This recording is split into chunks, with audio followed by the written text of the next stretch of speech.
কৃষ না থাকলে সময় যেন কাটতেই চায় না। সত্যি আমারও ভালো লাগছে না। বলাই দাদা, জিলিপি খেতে যাবে?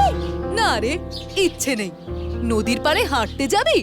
নদীর পাড়ে গেলে কৃষ দাদার কথা আরো মনে পড়বে। না, যাবো না। সত্যি, কৃষ না থাকলে কিচ্ছু ভালো লাগে না।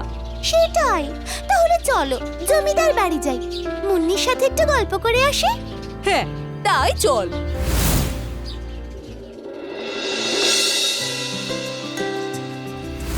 মুন্নি, কি করছো? আরে তোমরা এখানে এসো এসো। কৃষ আসেনি? ও মামার বাড়ি গেছে কদিনের জন্য। আমাদের একা একা ভালো লাগছিল না, তাই তোমার কাছে এলাম। খুব ভালো করেছো, আমিও একা একাই ছিলাম। কৃষ দাদা যেমন ঘুরতে গেছে, আমারও ঘুরতে যেতে ইচ্ছে করছে। সত্যি অনেক দিন কোথাও ঘুরতে যাইনি, বাবার সময়ই হয় না। সবাই মিলে একসাথে ঘুরতে গেলে অনেক মজা হতো, তাই না? মুন্নি, মা তুই কই? ও বাবা, কতদিন ঘুরতে যাইনি, ঘুরতে নিয়ে যাবে? না রে মা, আমার অনেক কাজের চাপ, দম ফেলার সময় নেই। ঘুরতে কি করে যাই বলতো? ধুর, তুমি সব সময় এই একই কথা বলো।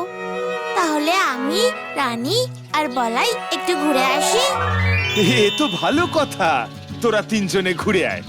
জানিস, পাশের গ্রামের ঝিল পেরোলে একটা খুব সুন্দর পাহাড় আর ঝর্ণা আছে। কালকে তোরা সবাই মিলে সেখান থেকে ঘুরে আয়। অপূর্ব সুন্দর জায়গা বেড়াগড়। বেড়াগড়? কি মজা, কি মজা! তাহলে কাল সকাল সকাল বেরিয়ে পড়বো। কি মজা!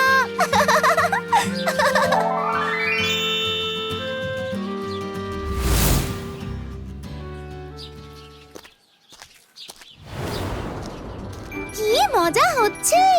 আজ কতদিন পরে ঘুরতে যাচ্ছি। কৃষ সঙ্গে থাকলে আরো মজা হতো, বল রানী? সে তুমি ঠিক বলেছো বলাই দাদা। আচ্ছা, এরপর না হয় আমরা আবার সবাই মিলে ঘুরতে যাব। কৃষ ফিরে আসলে ওকে গল্প বলবো বেড়াগড়ের ঝর্ণার। ওর আফসোস হবে ও যেতে পারলো না বলে।